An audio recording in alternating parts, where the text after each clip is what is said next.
안녕하세요 여러분. 오늘은 소비에 따른 세금에 대해서 공부를 해보겠습니다.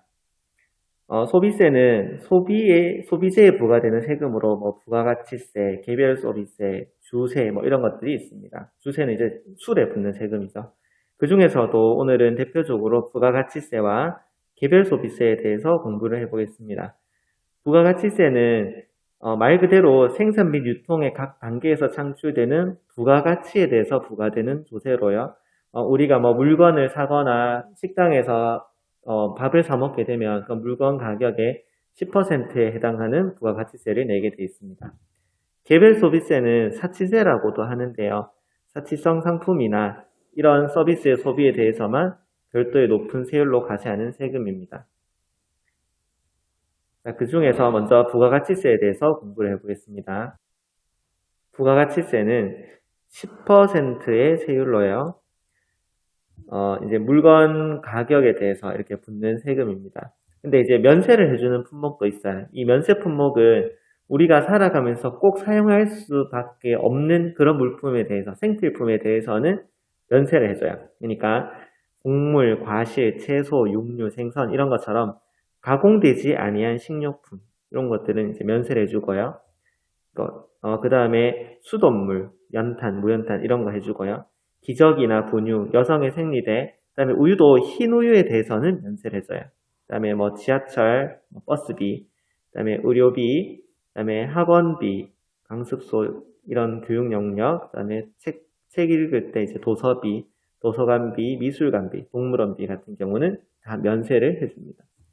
과세를 하는 품목은 김치도 배추를 가지고 우리가 가공한 식품이죠. 그러니까 가공된 식료품, 김치라던가 초코우유 이런 것들은 과세가 돼요. 생수, 그 다음에 전기, 가스 이런 것들은 다 과세가 됩니다. 그 다음에 버스도 전세버스나 우등버스는 과세가 되고요. 택시, 고속철도 이런 건 과세가 되고 애완동물 진료 영역도 과세가 됩니다. 그 다음에 자동차 운전면허학원, 그 다음에 광고, 영화관, 놀이공원 이런 것들은 과세가 됩니다. 그래서 영수증 이렇게 한번 살펴보신 적 있는지 모르겠는데 이렇게 별표가 붙어 있죠. 이렇게 별표가 붙어 있는 것들은 면세 품목이에요. 그래서 영수증 이렇게 보시면은 어떤 것들에 대해서 내가 세금을 내고 있는지 그런 거를 확인을 할 수 있습니다. 자, 그러면은 먼저 계산을 먼저 해보고 이 첫 번째 질문에 대해서 한번 생각을 해보도록 합시다. 첫 번째, 자, 온라인 쇼핑몰에서 장바구니에 담은 물품이에요. 자, 이 중에서 세금이 부과되지 않는 것은 무엇일까요? 맞아요. 쌀 이런 거는 세금 안 낸다 그랬죠. 그 다음에 가공되지 아니한 거, 표고버섯 이런 거, 그 다음에 무, 그 다음에 이 우유는 사실 흰 우유거든요. 그래서 흰 우유 이런 것들은 세금이 부과되지 않습니다. 자, 그러면 얘들을 다 샀을 때 부가가치세는 얼마를 부과하면 될까요? 그러니까 이런 면세가 되는 물품 때문에 쌤 16,200원 아닙니까? 이렇게 얘기하면 안 된다는 거예요. 그러니까 과세가 되는 물품만 일단 가격을 다 더해봐야 되겠죠. 오징어 젓갈 11,000원, 그 다음에 고기만두 18,000원, 냉동피자 19,000원, 그 다음에 김치 6만원 이렇게 다 더해가지고 여기다가 10%를 부과하면 된다는 거죠. 계산을 해보면 1,800원이라는 금액이 나옵니다. 부가가치세가 1,800원이 나온다는 거죠. 그래서 쌤은 이 소비세라는 거에 대해서 사실은 이해가 잘 안 됐어요. 왜 부가가치세를 내야 되지? 내가 내 돈 주고 어떤 물건을 사는데 거기에 대해서 나라에 세금을 낸다. 이 과정이 쌤은 사실 이해가 잘 안 되는 거예요. 부가가치세 왜 낼까? 왜 낼까요? 부가가치세를 내는 이유는 뭘까요? 이게 나라에게 중요한 이유는 뭘까요? 반대로 이렇게 생각을 해보세요. 우리가 사실 시장 같은 데 가면은 현금으로 계산하시면 부가가치세만큼 이제 할인을 해주시는 사업자들도 계시죠. 많지는 않은데 그런 분들이 그렇게 하는 이유는 뭘까요? 부가가치세를 안 냈을 때, 우리가 부가가치세를 안 냈을 때 그 사람도 그러면 신고를 안 하겠죠. 그랬을 때 그 사람이 얻는 이득은 뭘까요? 맞아요. 그러니까 자기의 소득을 나라에서 모른다는 거죠. 그러니까 나라에서 이 부가가치세를 걷는 가장 큰 이유는 이 개개인 간의 어떤 거래에서 현금 거래나 뭐 카드 거래나 이 개개인 간의 거래에서 소득을 파악할 수 있다라는 의미가 있습니다. 그래서 나라에게 이게 중요한 이유는 사업자의 소득을 파악할 수 있다. 그러니까 반대로 얘기하면 부가가치세를 안 내면 사업자가 얼마나 벌었는지, 얼마를 썼는지를 파악할 방법이 없어요. 그러니까 나라에서는 이 과세를 위한 중요한 자료가 되는 거죠. 그래서 사업자의 소득을 파악할 수 있다라는 의미가 있고, 그리고 부가가치세는 사실 조세 저항이 적습니다.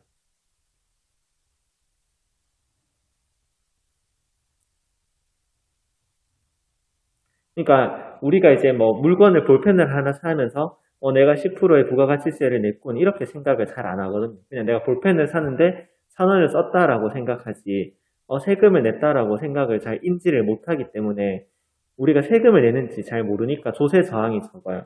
그러니까 나라 입장에서는 조세 저항이 적어서 안정적으로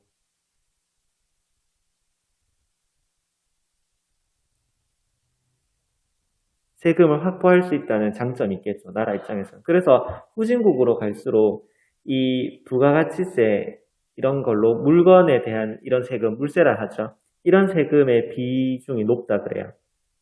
그러니까 아무래도 이게 사람에 따라서 다르게 세금을 매기려면 시스템도 그런 걸 정확하게 과세를 할 수 있는 시스템도 있어야 되고 감시 감독하는 그런 시스템도 또 갖춰져 있어야 되는 거니까 후진국으로 갈수록 부가가치세에 많이 의존한다고 합니다.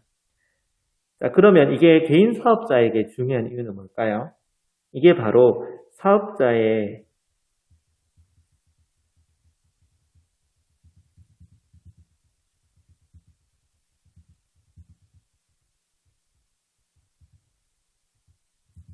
매출을 결정하는 서류가 됩니다. 그러니까 사업자는 이 소비자들이 낸 이 부가가치세를 받아서 나라에 그대로 토스하는 것, 그대로 신고를 하면서 자기의 이제 매출이나 소득이 다 결정되게 되고 반대로 자기가 매입할 때 썼던 그러니까 매입하는 과정에서 재료를 사는 과정에서 또 부가가치세를 자기도 그 도매업자한테 내잖아요. 그 부가가치세에 대해서는 또 환급을 받을 수 있어요. 그러니까 그만큼은 또 공제를 받거든요. 그러니까 자기가 쓰는 돈에 대해서도 이 부가가치세를 잘 챙겨놔야지 세금을 조금 더 허투루 안 내고 딱 자기가 담당해야 되는 세금만 딱 낼 수 있게 되겠죠. 그래서 사업자 입장에서도 이 부가가치세에 대해서 잘 이해하는 게 중요합니다. 자, 그러면 조금 더 복잡한 문제를 풀어보면서 이 부가가치세의 시스템에 대해서 한번 이해를 한번 해봅시다. 지금 SD라는 회사가 있는데 지금 총 매출액이 5천만 원이 나왔대요. 그래서 내가 5천만 원에다가 10%만큼의 부가가치세를 내야 되는 상황이죠. 그러니까 500만 원의 세금을 우리가 생각을 할 수 있는데 지금 세금 계산서를 발생하지 않아서 250만 원만큼에 대해서는 또 가산세가 붙는다 그래요. 그러니까 5천만 원 중에서 250만 원 신고를 안 해가지고 소득으로 이제 가산세가 붙는 거예요. 2% 붙는다 그랬죠. 그래서 250만 원에 2% 그래서 5만 원에 쉽게 말해서 벌금이 붙는 거죠. 그래서 내가 내야 되는 부가가치세가 505만 원인데 내가 살 때 원재료를 살 때 썼는 돈에 대해서도 부가가치세를 공제를 받거든요. 그게 지금 4천만 원이래요. 4천만 원의 0.1%니까 400만 원을 그러면 공제받는 건가 라고 생각할 수 있는데 아니죠. 왜냐하면 여기 보면은 신고를 누락하여서 500만 원만큼은 공제를 못 받는 거예요. 그러니까 4천만 원에다가 500만 원을 뺏는 금액의 10%. 그러니까 이게 350만 원이죠. 350만 원만큼만 공제를 받는 거예요. 그러니까 내가 신고를 제대로 다 했으면 400만 원 공제 받는 건데 내가 이제 신고를 제대로 못 해가지고 350만 원밖에 공제를 못 받는 거예요. 그래서 계산을 해보면 총 505만 원에서 350만 원만큼 공제를 받아가지고 내가 내야 되는 세금은 155만 원이다라는 것을 알 수 있습니다. 자, 그래서 우리가 부가가치세에 대해서 한번 알아봤고요. 이제 개별 소비세에 대해서 공부를 해보겠습니다. 개별 소비세는 쉽게 말해서 자치세라고 생각하시면 됩니다. 그래서 뭐 예를 들어서 나중에 여러분들이 뭐 명품 가방을 살 일이 있다, 뭐 명품 시계를 사야 될 일이 있다, 이렇게 한번 생각을 해볼게요. 예를 들어서 가방을 산다고 한번 생각해 봅시다. 시계나 가방 같은 경우는 200만 원이 공제 기준이거든요. 이거 무슨 말이냐면 만약에 가방의 가격이 400만 원이다. 가방의 가격, 그러니까 공장 가격이 400만 원이면은 400만 원 빼기 200만 원. 그러니까 200만 원은 이제 세금을 안 내도 되고 200만 원을 넘는 이 200만 원에 대해서는 20%의 세금을 내야 돼요. 그러니까 40만 원의 세금이 이 개별 소비세로 붙는다는 거죠.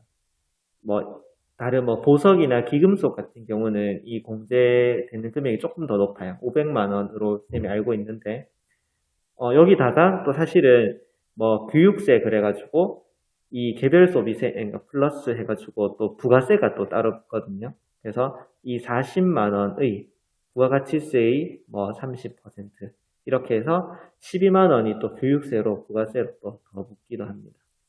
어쨌든 우리가 이제 사치 같은 걸 억제하기 위해서 나라에서 세금을 이런 식으로 개별 소비세를 부과를 한다 이런 개념이고요.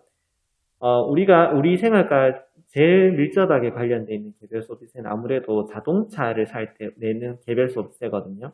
그래서 자동차를 살 때 얼마의 개별 소비세를 내는지, 얼마의 세금을 내게 되는지를 한번 계산을 한번 해보겠습니다. 그러니까 우리가 이런 광고를 작년에 많이 했었어요. 뭐 12월에 개별 소비세 인하가 종료가 되니까 빨리 12월 안으로 사세요. 이런 의미죠. 그래서 개별 소비세를 전액 지원한다라고 하는데 이게 도대체 얼마 정도 지원을 해준다는 건가?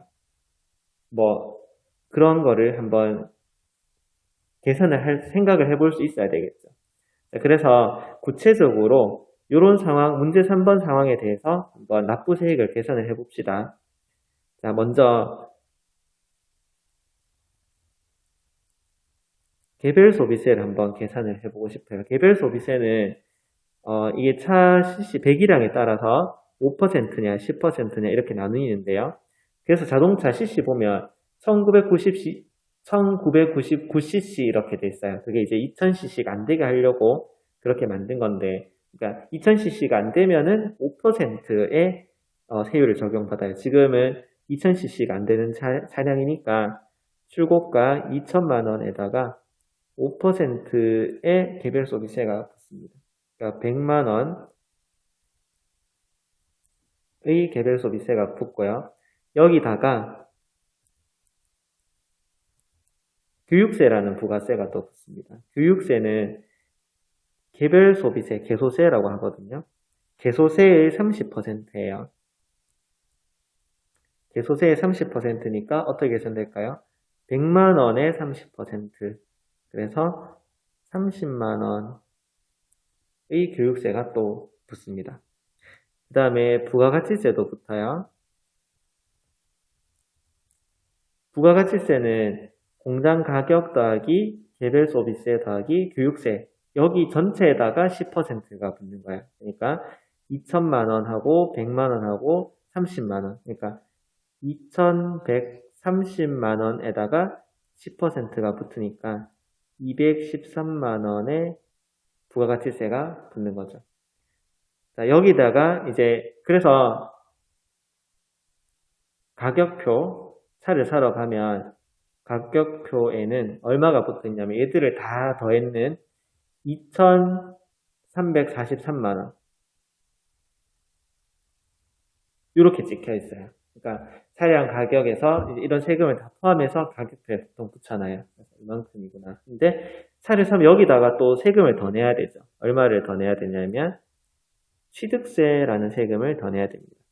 취득세는 여기 보면은 부가가치세 전, 그러니까 부가가치세를 붙이기 전에 여기 소비세, 교육세까지 금액의 7%를 취득세로 내야 돼요. 그러니까 2천만 원에다가 100만 원에다가 교육세까지 해가지고 여기다가 7%가 붙는 거예요. 그러니까 2,130만 원에다가 7%가 붙는 거예요. 계산해보면 149만 1,000원인 것을 알 수 있습니다. 그 다음에 여기다가 이제 지방마다 공채를 공급 가격의 4%에서 20%까지 또 내요. 그러니까 플러스 공채라 그래서 공채를 지역에 따라서 다른데 공급 가격의 보통 4%에서 20%까지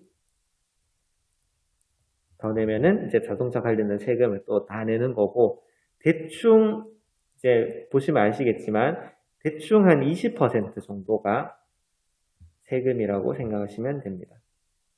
차량 가격에, 그러니까 지금은 출고 가격이 2천만 원이니까 대충 한 400만 원 정도 이렇게 세금이 더 붙는다, 이렇게 볼 수 있고요. 20% 정도 좀 더 붙죠. 그 다음에 차를 사게 되면 뭐 한 60만 원 정도, 뭐 이 정도 차 배기량이면 자동차 보험료도 1년에 한 번 또 내야 되고요.